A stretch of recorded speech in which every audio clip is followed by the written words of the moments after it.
Europe 1, ça pique, mais c'est bon. Ça pique, mais c'est bon. Anne Romanoff. Jacques Attali, vous m'impressionnez. Est-ce que moi, je vous impressionne ? Bah oui, bien sûr. C'est vrai ? J'admire votre talent pour faire rire tellement de monde tous les soirs, c'est formidable. On a toujours le sentiment, Jacques Attali, que vous savez tout sur tout. C'est à se demander si vous n'avez pas plusieurs cerveaux. Vous analysez la politique française, européenne. Comment ? Je suis découvert. Voilà. Plusieurs cerveaux. Il y en a qui n'en ont même pas un. Les pauvres. Et puis alors non, surtout, Jacques Attali, vous êtes très, très, très intelligent. Ça doit être dur à vivre pour votre entourage. Ils doivent se sentir parfois écrasés. Arrêtez avec ça. D'abord, je ne me sens pas du tout très intelligent. Je me sens, quand on me dit ça ou quand on a l'impression que je le dis, ça se transforme toujours en ce type est arrogant, il est insupportable, il manque d'humilité. Alors qu'en fait, la seule forme d'intelligence que je me reconnais, c'est de reconnaître que je ne sais rien. Et c'est quoi pour vous l'intelligence, Jacques Attali ? L'intelligence, c'est la capacité à faire les ponts entre deux choses qui a priori n'ont rien à voir. Et à Des liens.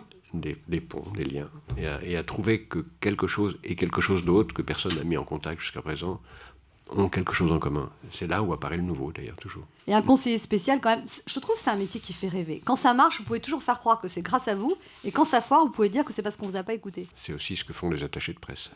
Et je me demandais si Mais vous... les hommes politiques, ceux qu'on conseille, comme ceux qui sont conseillés par des attachés de presse, trouvent que ce qui va bien, c'est grâce à eux, ce qui va mal, c'est grâce à ceux qui les conseillent. Moi, Jacques Attali, j'adore donner des conseils, même quand on ne m'en demande pas. Sauf que moi, personne ne les écoute. Par exemple, je conseille mes enfants, enfin, j'ordonne, je les supplie, débarrasse la machine, range ta chambre, vide la machine à laver le linge, et ils ne m'écoutent pas. Si vous pouviez me donner un conseil, Jacques Attali, pour que mon ado de 14 ans range sa chambre, ça m'arrangerait. Je suis passé à travers ça et je sais que c'est pas très commode. Oui. C'est tout ce que vous avez à me dire. Sinon, ma réponse, c'est le désordre de ta chambre décrit le désordre dans ton cerveau. Donc, si tu n'as pas envie qu'on pense que ton cerveau est en pagaille, range ta chambre. En général, ça marche. C'est vrai ? Et là, elle va me dire, quand ? Déjà, il faut... C'est aussi un test de QI, en même. D'ailleurs, souvent, mes copines me demandent des conseils. Et le pire, Jacques Attali, je pense que vous le savez, c'est conseiller des gens en pleine rupture. Parce que la fille vous dit, tu me conseilles de faire quoi ? Tu réponds, quitte-le. Quoi ? Mais pourquoi tu me dis ça ? C'est le père de mes enfants. Bon, bah alors reste avec lui. Tu me conseilles de rester avec lui après ce qu'il m'a fait ? Et ben alors, tu me conseilles quoi ? Démerde-toi. Par exemple, ma copine Sophie, elle m'a demandé si elle devait divorcer d'Éric. Je lui ai dit oui, ton mari est un gros beauf. Résultat, ils se sont remis ensemble, ils ont fait un 3e gamin et j'ai plus de copine Sophie. C'est ça qui est dangereux parfois quand on conseille les gens, Jacques Attali. Hein. Oui, c'est qu'ils vous accusent d'être responsable des conséquences de vos actes. Mais très souvent, les gens n'écoutent des conseils que ceux qu'ils ont envie d'entendre. On écoute le conseil qu'on a envie d'entendre. Parfois, vous vous trompez, Jacques Attali. Il paraît que c'est vous qui avez présenté Emmanuel Macron à François Hollande. Mais qu'est-ce qui vous a pris ce jour-là ? Non, je ne crois pas m'être trompé. C'était bien pour l'un et pour l'autre. Mais on a quand même l'impression que votre créature vous a échappé, un peu comme dans Frankenstein. C'est pas ma créature. Je trouve que j'ai rencontré, lui parmi d'autres, quelqu'un de talent. Comme il est de talent, je l'ai fait en sorte qu'il puisse exprimer son talent. Voilà. Et donc, après, il mène sa vie. Et maintenant, vous avez coupé tous les ponts avec Emmanuel Macron ? Non, pas du tout. On se parle, on s'est encore parlé avant-hier. Non, aucun problème. Il y a quelque temps, vous aviez laissé entendre que vous pourriez être candidat ? J'ai laissé entendre ça parce que je voulais vraiment que la campagne se déroule autour d'un programme. C'est pour ça que j'ai mis sur la table au mois d'avril un programme présidentiel. Nous débattions des programmes. Maintenant, j'ai l'impression que la campagne est tournée de telle façon que la seule façon de se garantir un poste de conseiller général, c'est d'être candidat à l'élection présidentielle. Donc, comme je n'ai pas envie d'être conseiller général... Pour vous, c'est une vraie guerre d'ego, en fait, cette présidentielle. Et de communication.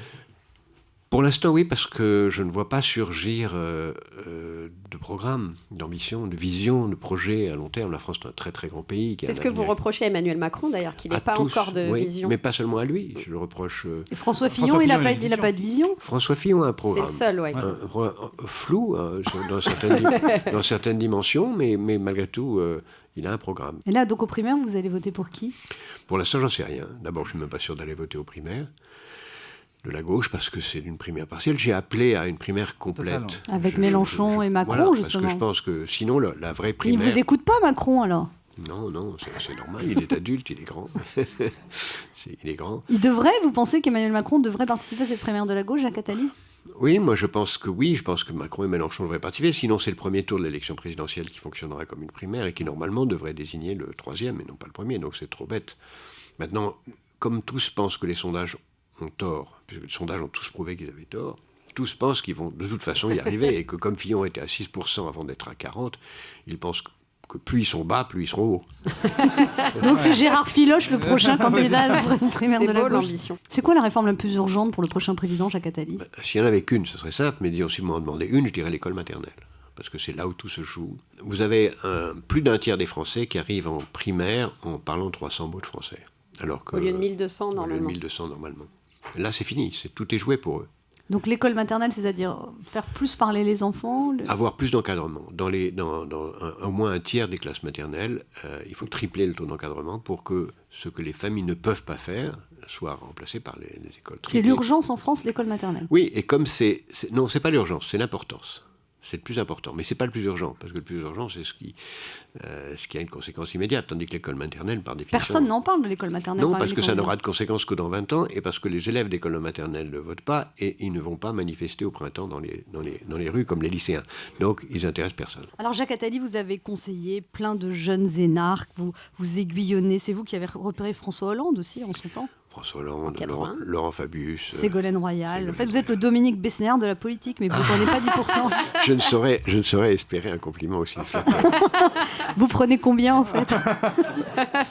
Non, puis moi, beaucoup de coups. L'agent des politiciens. Je me demande si vous pouvez faire quelque chose là, pour ces gens qui m'entourent, là, ce pauvre Chris Deslandes et cette pauvresse de Léa Landau, parce que sans votre aide, ils ne pourront pas faire grand-chose, et moi, je ne peux plus rien pour eux, ils m'ont épuisé.